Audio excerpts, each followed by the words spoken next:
तो आज के वीडियो में हम सीखेंगे international place value of chart. जैसा कि आप लोग जानते हो कि पिछले वीडियो में हमने जो है इंडियन सिस्टम के बारे में जाना था, तो आज के वीडियो में हम जानेंगे इंटरनेशनल के बारे में। तो सबसे पहले हम जान लेते हैं इंटरनेशनल प्लेस वैल्यू चार्ट के बारे में। तो यहाँ पे जो है इंटरनेशनल में 4 पीरियड्स होते हैं। पहला होता है billions, second millions, third thousands और फोर्थ वंस। और उसके अंदर जो है प्लेसेस होते हैं। तो बिलियंस के अंदर जो है 3 प्लेसेस होते हैं, 100 बिलियन, 10 बिलियन और बिलियन का। मिलियंस के अंदर भी 3 ही प्लेसेस होते हैं, 100 मिलियन, 10 मिलियन और मिलियन का। थाउजेंड के अंदर भी 3 ही प्लेसेस होते हैं, 100,000, 10,000, थाउजेंड का। और वंस के अंदर भी 3 ही प्लेसेस होते हैं, 100, टेंस और वंस का। इनका जो है हमने शॉर्ट फॉर्म में निकाल रखा है, जैसे कि इसको बोलते हैं ओ यानी वंस, टी यानी टेंस, एच यानी 100, टी यानी 1000, टी यानी 10,000, एच टी यानी 100,000, एम यानी मिलियन, टी एम यानी 10 मिलियन, एच एम यानी 100 मिलियन, बी यानी बिलियन, टी बी मतलब 10 बिलियन और एच बी मतलब 100 बिलियन। तो ये हो गया हमारा इंटरनेशनल प्लेस वैल्यू चार्ट। अब हम देखते हैं कि इसके अंदर जो हम कौन सा कोमा कौन से डिजिट के बाद लगाते हैं। तो अब मैं बताती हूँ यूजेस ऑफ कोमा, कि कौन से डिजिट के बाद कोमा लगेगा। तो जैसा कि हमें पता है कि वंस पीरियड के अंदर जो है 3 प्लेसेस आते हैं, वंस, 10 और 100। तो मतलब कि 3 डिजिट के बाद कोमा लगेगा। तो मैंने यहाँ पे इससे पहले एक कोमा लगा दिया। सेम उसी तरीके से हमें पता है इंटरनेशनल चार्ट के अंदर थाउजेंड के अंदर भी 3 ही प्लेसेस आते हैं, 1000, 10,000 और 100,000। तो मैंने तीन डिजिट के पहले एक कोमा लगा दिया। और मिलियन में भी 3 ही प्लेसेस आते हैं। तो इस तरीके से हम जान सकते हैं कि कौन सी डिजिट के बाद कॉमा आएगा। यूजेस ऑफ कॉमा में हमें यही पता लगाना होता है। अब हम सीखेंगे place value of international system के अंदर। तो यहाँ पे मैंने एग्जांपल मैंने ये एक डिजिट ले ली थी, तो इसी के लिए हम दिखेंगे कि प्लेस वैल्यू जो है क्या होगी। तो पहले हम यहाँ पे लिख लेते हैं प्लेस वैल्यू ऑफ 1। सबसे पहले हम 1 की प्लेस वैल्यू निकालते हैं। तो हमें पता है कि 1 जो है वो मिलियन के फर्स्ट प्लेस में आता है, मतलब कि 100 मिलियन में। तो मैं यहाँ पे एक को जो है 100 मिलियन के साथ मल्टीप्लाई कर दूंगी, और इसको जो है फिर मैं यहाँ पे इसका जो भी आंसर आएगा मैं यहाँ पे राइट डाउन कर लूंगी। ठीक उसी तरीके से मैं आगे की सभी डिजिट का यहाँ पे प्लेस वैल्यू निकाल लूंगी। तो ऐसे करके मैंने एक एक करके सभी डिजिट का यहाँ पे प्लेस वैल्यू निकाल लिया। तो बस ठीक जैसे हमने इंडियन सिस्टम के अंदर प्लेस वैल्यू निकालनी थी, सेम उसी तरीके से इंटरनेशनल सिस्टम के अंदर भी प्लेस वैल्यू निकालनी है।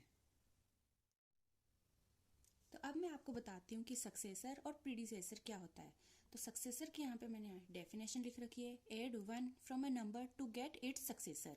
मतलब कि कोई भी आपका नंबर आए उसमें जो है हमें 1 को ऐड कर देना है। फॉर एग्जांपल मैंने यहाँ पे 6372 लिख रखा है, उसमें मैंने ऐड कर दिया 1, तो इसका आंसर आ जाएगा 6373। तो इसी को हम कहेंगे successor.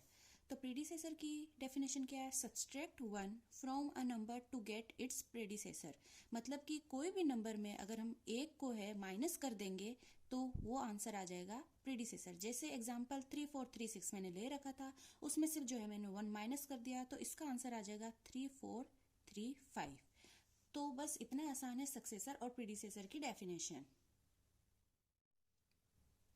Comparison of large number. तो लार्ज नंबर को कंपेयर करने के लिए यहाँ पर कुछ रूल्स है, तो वो मैं आपको बताती हूँ। तो पहला रूल यहाँ पर है, of 2 numbers the number having more digit is greater. इसका मतलब है कि कोई भी अगर 2 नंबर होंगे तो उनमें जितनी भी डिजिट होगी नंबर की, वो जिसकी भी ज्यादा होगी वही जो है बड़ा लार्ज नंबर कहलाएगा। जैसे यहाँ पर एक नंबर की डिजिट है, तो यहाँ पर 2 नंबर है। ठीक है, तो यहाँ पर कितनी टोटल डिजिट है, 1 2 3 4 5 6 7 8। यहाँ पे टोटल 8 नंबर ऑफ डिजिट है, और यहाँ पर 1 2 3 4 5 6 7, यहाँ पर टोटल 7 नंबर ऑफ डिजिट है। तो इसका मतलब है कि यहाँ पर जो है नंबर ऑफ डिजिट इसकी ज्यादा है, तो ये जो है बड़ा हो गया। ठीक है, अब मैं बताती हूँ आपको rule number 2 of comparison of large number. If 2 numbers have equal number of digits, the number having the greater digit in the place of the highest value is greater। इसका मतलब है कोई भी 2 नंबर होंगे जो कि इक्वल नंबर ऑफ डिजिट के होंगे, जैसे कि इसमें भी 7 ऑफ डिजिट है नंबर की और इसमें भी 7 ही नंबर ऑफ डिजिट है। तो हमें क्या करना है, जो भी फर्स्ट नंबर ऑफ डिजिट होगी लेफ्ट साइड से, जैसे कि इसमें है 1 और इसमें है 2, तो इन दोनों में अब हम कंपेयर करेंगे कि कौन सी बड़ी है। इसमें है 1 और इसमें है 2, तो हमें पता है कि 1 इज लेस देन 2, तो इसका मतलब है कि ये वाली जो नंबर की डिजिट है ये बड़ी है इससे। ठीक है।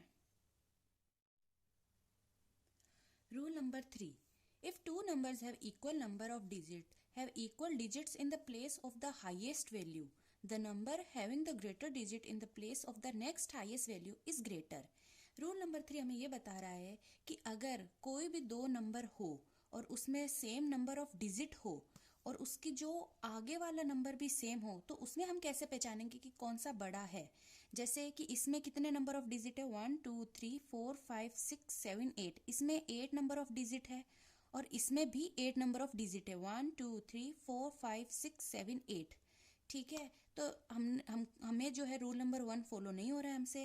रूल नंबर 2 क्या कहता था कि पहली जो भी डिजिट हो उसमें जो भी बड़ी हो वो ही ग्रेटर हो जाएगी, तो इसमें भी 1 दे रखी है और इसमें भी 1 ही दे रखी है, तो यहाँ पर भी रूल नंबर 2 फॉलो नहीं हो रहा है। तो रूल नंबर 3 ये कहता है कि जो भी सेकेंड नंबर ऑफ डिजिट हो उसको हम कंपेयर कर लेंगे। जैसे इसमें है 7 और इसमें है 3, तो हमें पता है कि 7 इज ग्रेटर देन 3, तो इसका मतलब है कि ये वाली जो नंबर ऑफ डिजिट है ये इससे बड़ी हो जाएगी।